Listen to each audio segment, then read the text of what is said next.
주시고 사명을 주시는 분이세요. 근데 비전과 소명과 사명이 뭔가를 잘 구분할 줄 아셔야 됩니다. 비전은 하나님이 보여주시는 거예요. 하나님은 하늘의 문을 열고 하늘의 비전을 우리에게 주시는 분이시죠. 소명은 부르심을 얘기하는 거예요. 하나님의 나라를 위하여 하나님이 우리를 불러주신 거죠. 그래서 여러분이 하나님의 자녀가 됐고 성도가 됐어요. 하나님이 부르셨다. 하나님이 근데 부르실 때는 반드시 또 사명을 주세요. 나에게 어떤 임무를 하라고 말씀하시는 거예요. 그 새해 첫 주에 여러분 사명을 받은 거예요. 하늘과 땅의 권세를 가신 예수님은 우리 모두에게 얘기하는 거예요. 가서 모든 족속을 제자로 삼고 세례를 주고 가르쳐 지키게 하라. 이것이 모든 성도들에게 주님이 사명을 주시는 거죠. 그래서 비전은 보여주는 것, 소명은 부르심을 받은 것, 사명은 이제 내가 해야 될 임무에 대한 말씀이에요. 가서 제자를 삼고 세례를 주고 가르쳐 지키게 하라. 이 네 가지 메시지가 마음에 있으면 그 사람은 주님께 사명을 받은 사람이에요. 지난 한 주 동안 사명받아 영혼 구원을 제자 삼고자 하는 사람들의, 한국에서는 가정교회를, 미국 휴스턴 교회를 닮아서 제일 잘한 교회를 탐방하고 그들의 열정을 보러 갔던 것입니다. 잘 보고 왔습니다. 오늘 그래서 사명의 달 두 번째 말씀, 피해자인가 사명자인가. 여러분은 사명이 행복입니다. 사람은 일이 아니라 사명을 수행해야 행복한 거예요. 단지 생업과 직업으로 사는 것이 아니라 나를 이 땅에 보내신 목적을 발견하고 그 사명을 이루기 위하여 자신을 바쳐 헌신할 때 우리는 진짜 행복한 사람이 되는 겁니다. 당신은 어떤 사명을 띠고 이 땅을 살아가십니까? 내 모든 것 목숨까지도 아끼지 아니하고 다 내어줄 사명이 진정 여러분에게 있습니까? 칼 히티는 일찍이 말했습니다. 내 인생 최고의 날은 사명을 자각하는 날이다. 반드시 사람이 행복하려면 세 가지가 있어야 합니다. 평강이 있어야 되고요. 그리고 성숙이 있어야 되고요. 사명을 깨달음이 있어야 진짜 행복합니다. 그렇지 않으면 여러분 행복하지 않습니다.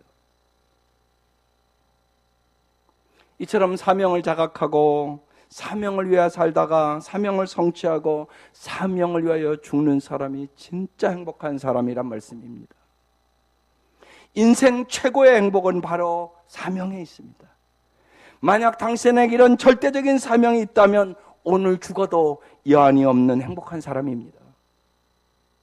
바울은 그것을 사도행전 20장 24절에 그가 이제 예루살렘으로 올라가 죽어로 가면서 자기가 죽음을 알고 있습니다.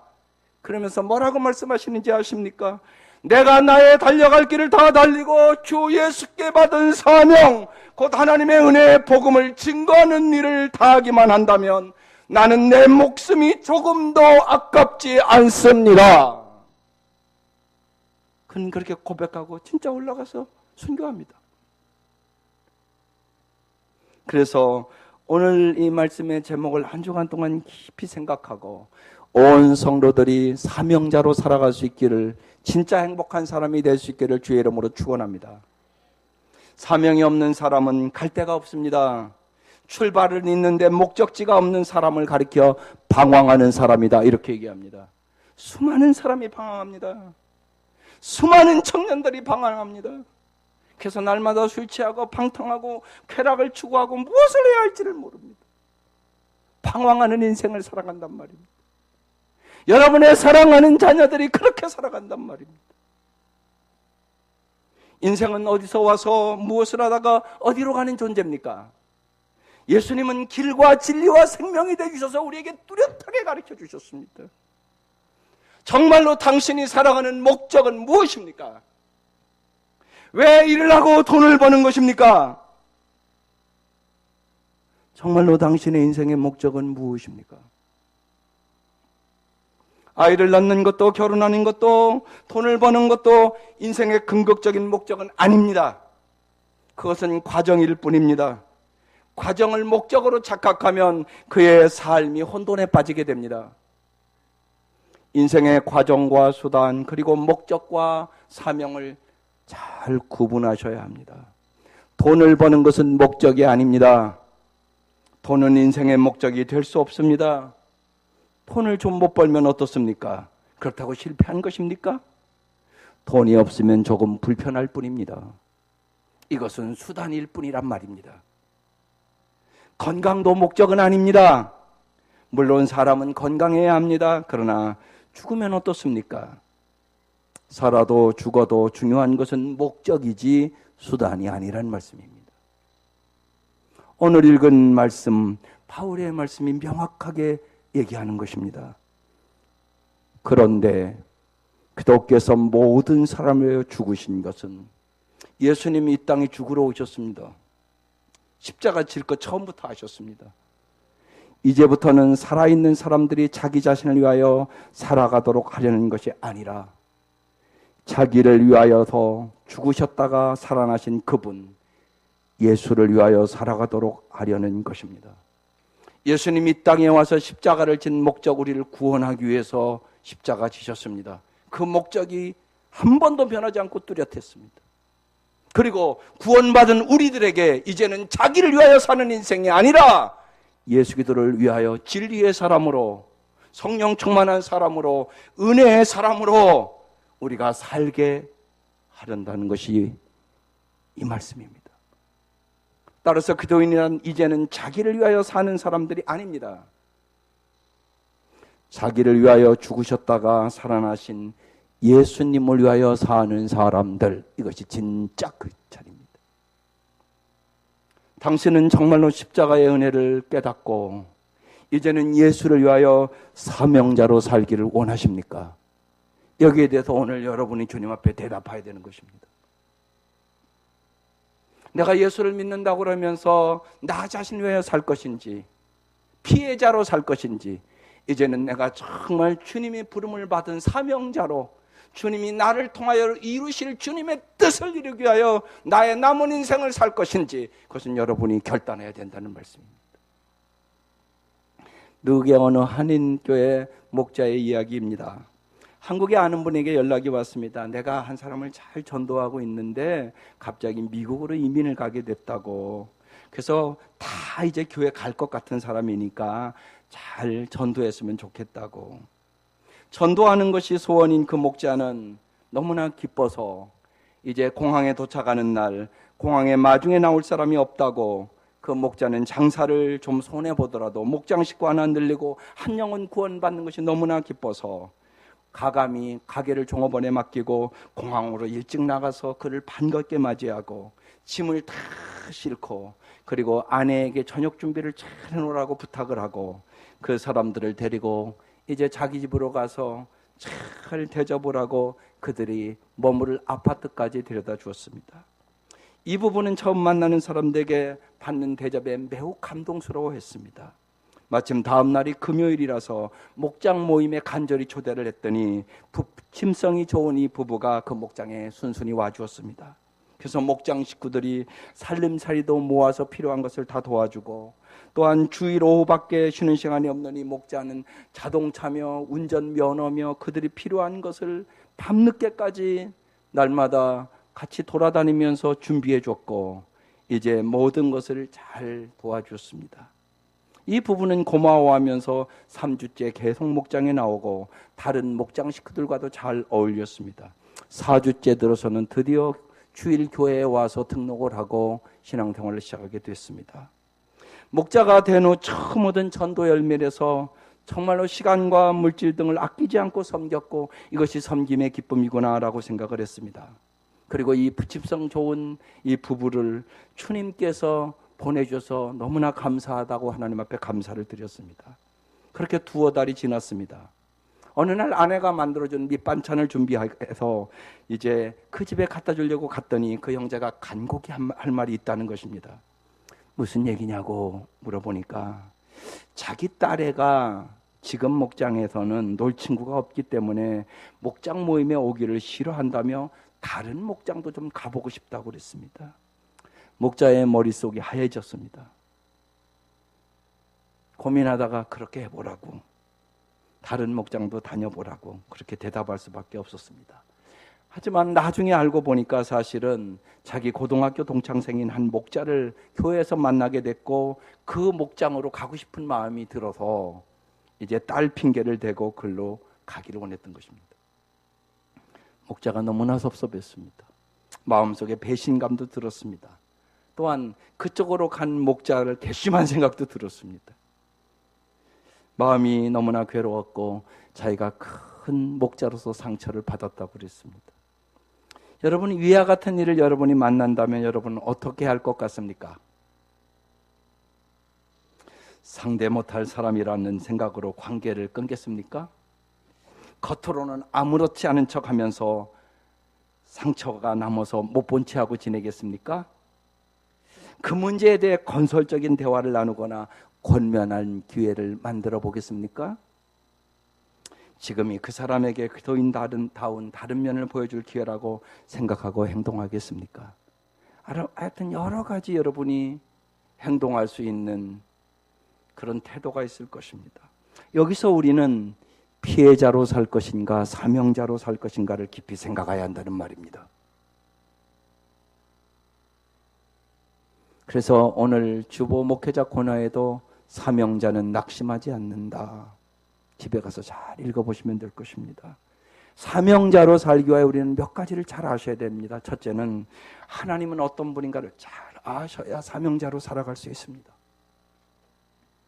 잠언 15장 3절에 주님의 눈은 어느 곳에든지 악한 사람과 선한 사람을 모두 지켜보신다고 말씀하십니다.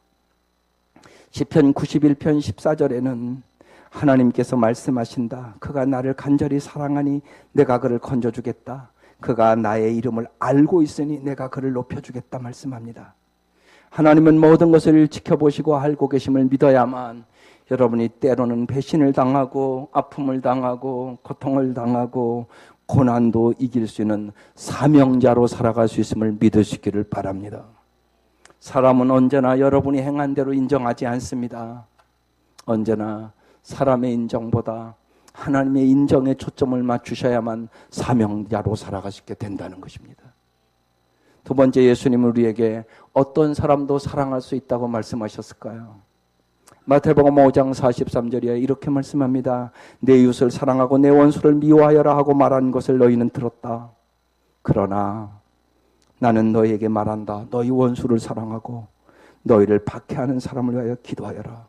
그래야만 너희가 하늘에 계신 너희 아버지의 자녀가 될 것이다. 아버지께서는 악한 사람에게나 선한 사람에게나 똑같이 해를 떠오르게 하시고 의로운 사람에게나 불의한 사람에게나 똑같이 비를 내려주신다. 너희를 사랑하는 사람만 너희가 사랑하면 무슨 상을 받겠느냐? 세리도 그만큼은 하지 않느냐? 우리는 조금만 마음이 상해도 사랑이 되지 않는 것을 잘 압니다. 날마다 하나님의 이 말씀대로 살아야 하는데 내 힘으로 되지 않는다는 것을 깨닫고 날마다 성령 충만함 받아야 우리가 원수도 사랑할 수 있는 능력을, 나를 핍박하는 자를 위하여 기도할 수 있는 능력을 얻게 되는 것입니다. 내 힘으로 할 수 없습니다. 조금만 속상해도 여러분 사랑이 되지 않는 거 이 한 주간도 경험하고 살지 않습니까? 우리에게는 사랑이 없습니다. 우리에게는 기도할 힘도 없습니다. 요새 미끄럽고 그래서 권사님들 잘 안 나오셨습니다. 감사합니다. 넘어지고 쓰러지면 어떡합니까? 그냥 집에서 다 기도하셨잖아요. 저는 믿습니다. 그 시간에 깨셔서 하셨잖아. 그죠? 교회는 새벽에 못 와도 5시에 일어나셔서 저절로 나이 드시면 눈이 떠지잖아요. 아마 기도하셨을 것이라고 믿습니다. 그럼 되죠 뭐. 그러면 제가 이번에 갔던 그 교회는요, 목사님이 새벽 예배 인도하지 않습니다. 5시부터 7시까지 교회 문만 열어놓습니다. 그런데요, 많이 와서 기도합니다. 새벽 예배 목사가 인도 안 씁니다. 그냥 와서 기도합니다. 많은 성도들이 와서 깊이 기도를 하고 갑니다. 그렇게 그냥 기도가 습관화된 사람이 많단 말입니다. 여러분 그럴 수 있기를 바랍니다. 우리 교회도 새벽 예배에 관계없이 그냥 오셔서 5시에 오면 어떻고 5시 반에 오면 어떻고 6시에 오면 어떻고 7시에 오면 어떻습니까? 뭐하러 오십니까? 기도하러 오시는 거잖아요. 하나님 만나러 오시는 거잖아요. 그렇게 기도하시면 됩니다. 충만하게 여러분이 기도하셔야만 성령 충만함을 받고, 성령 충만해야 원수도 사랑하고 박해하는 사람을 위하여 기도하고, 그때 영혼 구원의 사명을 이룰 수 있게 되는 것입니다. 세 번째, 누가 우리에게 하나님의 말씀을 의심하고 거역하도록 거짓말을 시킵니까? 마귀가 하는 짓들입니다. 창세기 3장에 뱀이 여자에게 말하였다. 너희는 절대로 죽지 않는다. 하나님은 너희가 그 나무 열매를 먹으면 너희 눈이 밝아지고 하나님처럼 되어서 선과 악을 알게 된다는 것을 아시고 그렇게 말씀하신 것이다. 여러분, 날마다 마귀는 거짓말 시킵니다. 아이고, 원수를 어떻게 사랑하냐. 남편도 못 사랑하는데 마귀가 그렇게 얘기한다. 그럼 여러분, 그렇지 뭐. 그게 아니라고요. 여러분, 그러면 내가 사랑할 수 있는 사람만 사랑하면 어떻게 영혼을 구원합니까? 사탄은 끊임없이 여러분에게 거짓말을 시키고 유혹합니다. 그뿐만이 아닙니다. 또한 우리는 하나님의 말씀에 불순종을 변명하기 위하여 꼭 우리가 잘하는 게 있습니다. 그렇잖아요. 아내가 뭐 잘못해서 미안해 여보 내가 잘할게 이러면 되는데 저도 그게 잘 안 돼요. 그래서 뭘 잘하냐? 책임 전가를 잘합니다.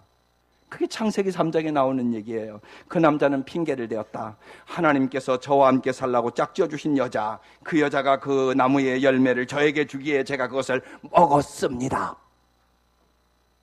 우리는 늘 깨어서 말씀과 기도로 무장하고 사탄의 유혹에 넘어가지 말아야 됩니다. 또한 책임 전가를 하지 말고 회개해야 하는 것입니다. 그래야 사명자로 살아갈 수 있게 되는 것입니다. 그러면 우리가 억울한 일을 당했다 할지라도 기뻐할 수 있는 이유는 무엇입니까? 여러분, 여기 우리 온 성도들이 가득 차 있지만 욥같이 고난당한 사람이 어디 있겠습니까? 지금 여기. 그런데 욥이 그 고난을 자식을 다 잊어버리고 재산을 다 잊어버리고 몸은 병들고 아내는 가고 정말 세상 것 다 잊어버렸잖아요. 그런 가운데서도 욥기 6장 10절에 이렇게 말합니다. 그것이 오히려 내게 위로가 되고 이렇게 무자비한 고통 속에서도 그것이 오히려 내게 기쁨이 될 것이다. 나는 거룩하신 분의 말씀을 거역하지 않았다. 욥은 말씀을 거역하지 않고 하나님 보시기에 바로 행했기 때문에 기뻐할 수 있었다고 고백하는 것입니다. 이것이 하나님이 주시는 기쁨입니다. 하나님이 주시는 기쁨은 세상의 환경을 초월하는 기쁨입니다. 바울도 디모데후서 1장에 그러므로 나는 이런 고난을 당하면서도 부끄러워하지 않습니다.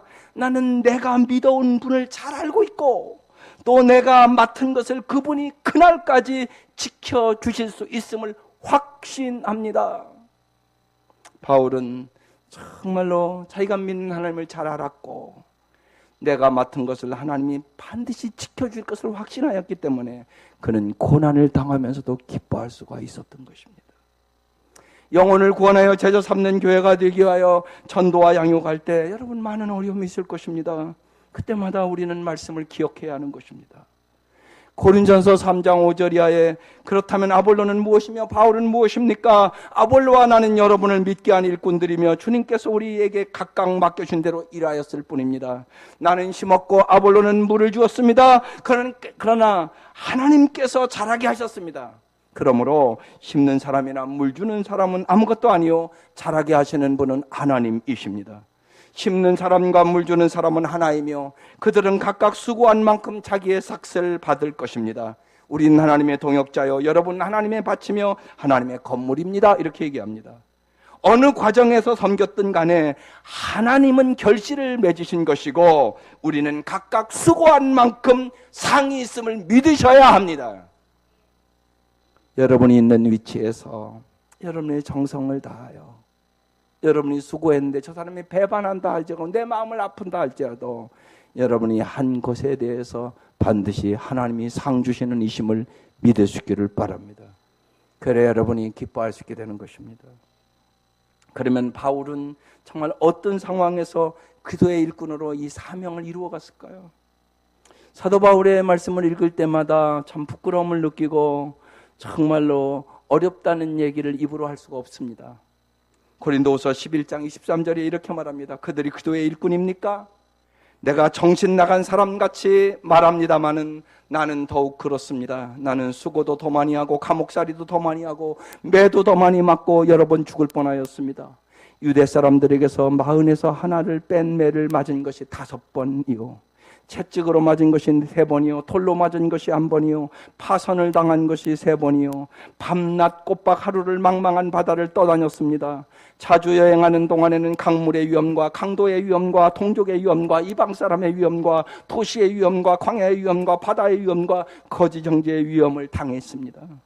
수고와 고역에 시달리고 여러 번 밤을 지새우고 줄이고 목마르고 여러 번 굶고 추위에 떨고 헐벗었습니다. 이런 않더라도 목자 목녀가 목원들을 위하여 금식하고 기도했다고, 그래서 응답받았다고 눈물 흘리는 간증만 들어도 마음이 뜨거워집니다. 바울은 이 같은 고난을 극복하며 주께서 주신 사명, 영혼을 구원하는 제자 삼는 일들을 해나갔습니다. 바울의 이 고난을 생각하면 우리는 어떠한 어려움도 이길 수 있는 힘을 얻을 수가 있습니다. 이번에 가서 강의를 듣는 시간도 그냥 한 주간 동안 날마다 앉아서 들어야 되니까, 그러니까 아마 집사람은 그래서 첫날 듣고 완전히 깔아줬습니다. 거기다 감기까지 와가지고 아침에 가서 병원 갔다 와서 치료받고 또 듣고, 비형 독감, 또 다른 사람이 옮을까봐 또 조심하고, 저는 막 갔다 왔더니 이제 막 토요일 되니까 막 깔아주기 시작하는 거예요. 오늘 정신 차려서 왔습니다. 근데 참 목자 목녀들, 제가 5 목자 목녀들을 만났는데 참 뜨거운 간증들이 있었습니다. 제가 첫 번째 만난 그 목자 목녀는 문승주 강은혜라는 목자 목녀였습니다. 밥을 먹으러 같이 이제 와서 저희 숙소가 있는데 와서 이제 자기 차를 타고 저희들을 모셨습니다.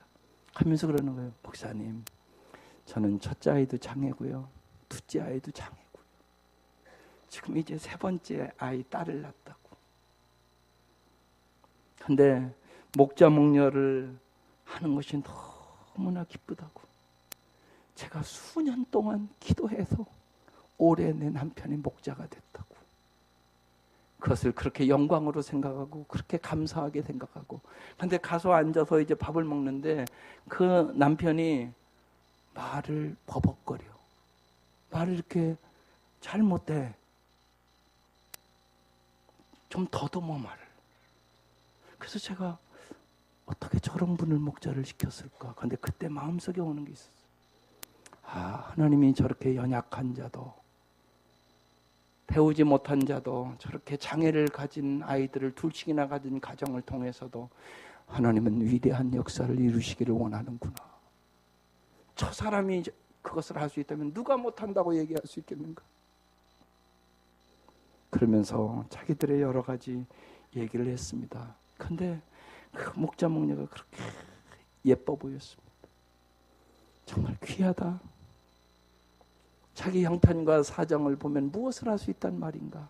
그런데 하나님 앞에 쓰임받는 것을 저렇게 기뻐하고 저렇게 감사하고, 더 놀라운 것은 그 남편이 목자가 된 후 새벽 예배를 날마다 가서 그렇게 열심히 기도하고 하루하루 남편이 변한다는 것입니다. 그렇습니다. 여러분, 자리가 사람을 만드는 것 같습니다. 그러면서 그 목녀는 너무나 기뻐했습니다. 또한 그 교회에서 가장 분가를 많이 한 4번 분가를 하고 이제 짜장면집을 하는 분이 있었습니다. 거기 짜장면을 아주 유명한 집이랍니다. 그래서 거기 가서 짜장면을 이렇게 먹게 됐습니다. 근데 거기도 보니까 큰 아이는 죽었고요, 둘째 아이는 장애였습니다. 21살인데 5살 수준입니다. 오줌통도 하나도 가리지 못하고. 근데 여러분, 많은 사람들이 그런 경우는 이 장애 아들이 거하는 거기 가서 맡긴다고 그럽니다. 근데 우리가 잘 알아야 될 것은 그러니까 그런데 맡기고 나서 부모들이 못 가는 이유가 갈 때마다 걔가 따라오려고 그래서 부모가 너무나 아파서 못 간다는 얘기를 하면서 저희들은 그런 곳에 맡기지 않고 그 아이를 집에서 돌보고 있다고 그렇게 얘기를 합니다. 제가 예수 믿기 전에는 날마다 돈 벌기 위해서 11시, 12시까지 일을 하고 그리고 날마다 그리고 이제 일 끝나면 술 먹고 들어가고 그렇게 살았다는 것입니다. 그런데 예수를 믿고 하나님을 만난 후 그의 삶이 변했습니다. 그리고 하나님의 나라와 일을 먼저 구하면서 언제나 요새는 장사 3시면 끝납니다. 점심 장사만 하는 것입니다. 그런데 옛날 10시, 11시까지 할 때만큼 하나님이 수입을 올려주신다는 사실입니다. 하나님의 나라와 의를 구할 때 하나님이 그 역사를 수없이 체험을 시켜주신다는 것입니다. 나의 인생에 하나님을 만나고 영혼을 구원하는 그 기쁨이 얼마나 큰지 모른다는 것입니다. 그러면서 그 얘기를 했습니다. 저 장애아이 때문에 내가 하나님을 가까이 하게 됐고 언제나 순간순간 하나님을 의지하는 날마다 기도의 사람이 돼서 저 아이로 인하여 영혼이 구원되니 저 아이가 우리의 보물입니다. 목사님, 저 아이 때문에 많은 영혼이 구원받았다는 거예요. 저런 장애아를 데리고 그날도 우리 상담하는데 걔가 왔어요. 그런데 걔는요 그 2시간 동안 서 있지도 않아요. 그냥 막 돌아다녀요. 그리고 아동부 예배 5살 수준이니까 아동부 예배 왔는데 1시간 내내 소리 지르고. 그래서 제가 물었어요. 저 아이가 왜 저렇게 소리를 지르냐고. 그날 상담할 때 물었어요. 근데 그날은 소리를 안 지르고 대회에 갔는데 소리를 하지 않고 잘 있더라고요. 이렇게 얘기하는 거예요. 저 아동부 예배는 그 부목사님이 설교하는데 목소리 너무 높아서 걔가 그걸 견디지 못해서 소리를 지르는 거라고. 그런데 대예배 때는 목사님이랑 잘 알고 거기 익숙해서 소리를 안 지른다고. 그런 얘기를 하면서 그랬습니다. 저 아이를 통하여 장애아 부모들이 얼마나 구원 얻는지 모른다고. 그래서 저 아이를 볼 때마다 하나님의 마음을 안다고. 얼마나 많은 영혼들이 저 아이와 같이 자폐를 가지고 살아갈 수 있는지. 나이는 21살이지만 5살밖에 안 된 영적인 상태에 있는 사람들이 얼마나 많은지. 그래서 기도할 때마다 하나님의 마음을 줘서 영혼을 위해서 그렇게 눈물이 난다고. 그리고 나서 가서 전하면 그 사람들이 받아들이고 하나님이 가르쳐줘서 집을 팔라고 하면 잘 팔리고 팔지 말라고 하면 또 더 좋은 일이 있고 자기가 말하는 대로 된다는 거예요. 그래서 그 목녀의 얘기를 성도들이 얘기하면 다 듣는다는 것이에요. 왜? 말씀대로 되니까. 기도하는 대로 되니까. 하나님 살아계시고 역사하심을 뚜렷하게 보여준 사람들이었습니다. 저 아이가 우리의 보물입니다. 저 아이를 우리에게 주셔서 너무나 감사합니다. 여러분, 이런 고백이 어떻게 있을 수 있는 것입니까? 하나님의 놀라운 역사와 하나님의 사랑과 영혼 구원에 초점을 맞춘 사람은 주님의 마음을 가지고 그 장애 아이를 가지고도 저 아이가 우리의 보물이라고 고백하며 하나님 앞에 영광을 돌리며 살아갈 수 있게 되는 것입니다. 그의 얘기를 들으면서 저절로 눈물이 나고 마음에 감동이 왔습니다. 사랑하는 성도 여러분, 어떠한 형편에서나 주님이 함께 하시면 우리는 우리의 사명을 이룰 수 있고 진짜 행복한 사람으로 우리는 승리할 수 있음을 믿으시기를 바랍니다. 성경은 그 사건을 우리에게 증거해주고 있는 것입니다. 사도 바울이 이런 말할 수 없는 고난과 핍박 속에서도 그는 항상 기뻐하며 주님의 사명을 감당할 수 있었습니다.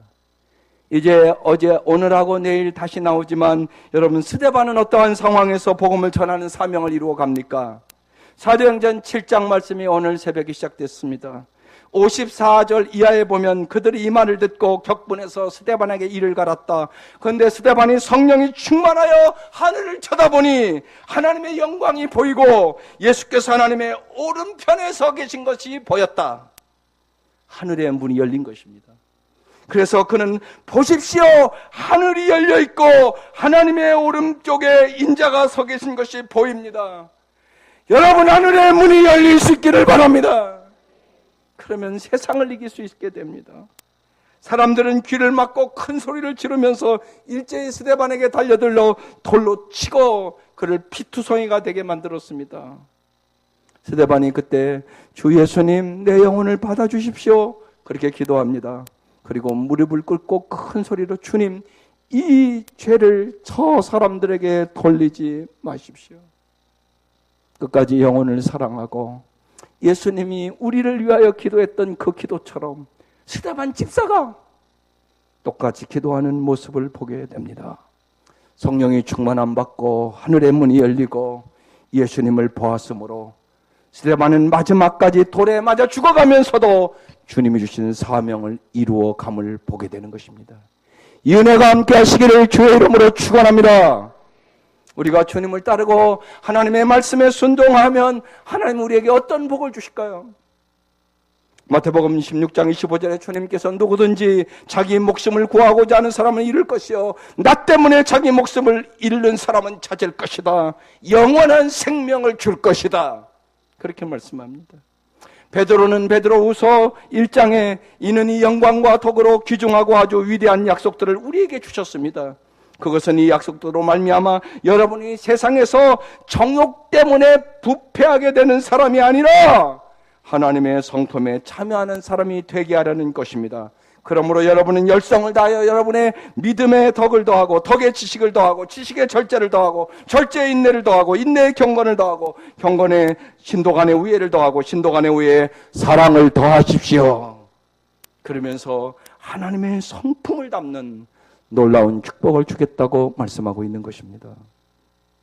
바울은 디모데후서 3장 16, 17절에도 여러분이 잘 아는 대로 모든 성경은 하나님의 감동으로 된 것으로 교훈과 책망과 바르게 함과 의료 교육하기에 유익하니 이는 하나님의 사람으로 온전하게 하며 모든 선한 일을 행할 능력을 갖추게 하려 함이라 말씀합니다. 하나님은 우리를 하나님의 사람으로 온전케 하며 모든 선한 일을 행할 수 있는 능력을 우리에게 주시는 것입니다. 빌립보서 1장에도 여러분 오로지 그리스도의 복음에 합당하게 생활하십시오. 그리하여 내려가서 내가 가서 여러분을 만나든지 떠나 있든지 여러분이 한정신으로 굳게 서서 한 마음으로 복음의 신앙을 위하여 함께 싸우며 또 어떤 일에서도 대적한 자를 두려워하지 않는다는 소식이 나에게 들려오기를 바랍니다. 이것이 그들에게는 멸망의 징조가 여러분에게는 구원의 징조입니다. 이것은 하나님께서 하시는 일입니다. 예수를 닮는 성화에 이르게 된다는 말씀입니다. 바울은 미래를 얘기하면서 우리에게 이렇게 말씀하십니다. 디모데후서 2장에 이 말씀은 믿을만 합니다. 우리가 주님과 함께 죽었으면 우리도 또한 그분과 함께 살 것이요 우리가 참고 견디면 우리도 그분과 함께 다스릴 것이요 우리가 그분을 부인하면 우리도 또한 그분도 또한 우리를 부인하실 것입니다. 우리는 신실하지 못하더라도 그분은 언제나 신실하십니다. 그분은 자기를 부인할 수 없으시기 때문입니다. 하나님은 반드시 약속을 지키시는 분이십니다. 이 약속을 믿는 사람들, 기다리고 믿는 사람들이 믿음의 사람이고 우리는 믿음으로 승리하게 되는 것입니다. 갈라디아서 5장 16절에도 내가 또 말합니다. 여러분은 성령께서 인도하여 주시는 대로 살아가십시오. 그러면 육체의 욕망을 채우려 하지 않을 것입니다. 모든 사람은 육체의 욕망을 이기지 못해서 비참한 삶을 살아가는 것입니다. 성령께서 육체의 욕망을 이기고 생수의 강이 흘러 넘치도록 참다운 만족의 삶을 주시는 분이신 것입니다. 결론적으로 오늘 이 아침 나는 피해자로 살 것인가 나는 사명자로 살 것인가 우리가 결정해야 되는 것입니다. 그래서 이렇게 정리를 했습니다. 한번 같이 읽어보겠습니다. 나는 피해자인가? 시작. 우리는 목장의 붕이나 성공 등의 세상적인 계산적인 생각으로 출발한 사역에서 노력의 대가나 기대했던 대로의 결과가 돌아오지 않을 때 상대에 대한 분노와 원망, 자기 연민, 의심, 스스로 속임, 쓴뿌리, 좌절에 빠집니다. 자신의 옳지 못한 자세를 회개하는 대신에 사단의 너는 피해자라고 하는 거짓말에 속게 되고 자기 연민에 빠져들며 주의 일꾼으로서 의욕이나 영향력을 상실하게 됩니다. 그 결과는 열매가 없습니다. 나는 사명자인가? 시작. 영혼 구원의 바른 사명과 말씀에 순종하는 예수님의 제자로서의 바른 자세를 지닌 사람은 어떤 난관과 고난 가운데서도 인내하며 충성되게 섬김을 해나갈 수 있다. 사명자는 충성, 기쁨, 조건 없는 섬김, 너그러움, 은혜와 덕을 끼친다. 그 결과 풍성한 열매가 있다.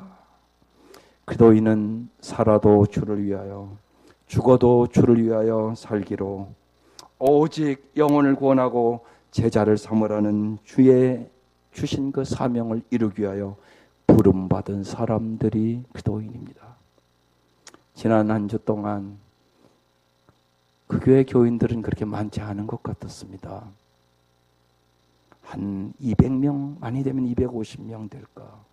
그러나 그 사람들은 다, 목자, 목녀는 특별히 다 사명자로, 내가 어떤 고난이 있고 내 자식의 장애가 있고 내가 어떤 일이 있어도, 그리고 그 짜장면 집 하는 그 목자는 그랬습니다. 하나님께서 예수의 마음을 주셔서 저는 제 목원들이 부모님의 상을 당하면 자기는 문을 닫고 갑니다. 그날 장사를 안 한다는 것입니다. 이 장사, 이 가게는 주님의 것이기 때문에 그 정도로 사명을 가지고 영혼을 구원하고 정말 그 장애아를 데리고 그렇게 영혼을 구하는 일에 그 기쁨과 하늘의 상급을 바라보며 달려가는 사람들이 많이 있었다는 것입니다. 진실로 사랑하는 성도 여러분, 주님의 사명자로 천하보다 귀한 영혼들을 구원하고 그들을 제자 만든 일에 여러분의 남은 삶을 헌신할 수 있기를 주의 이름으로 축원합니다. 기도드리겠습니다.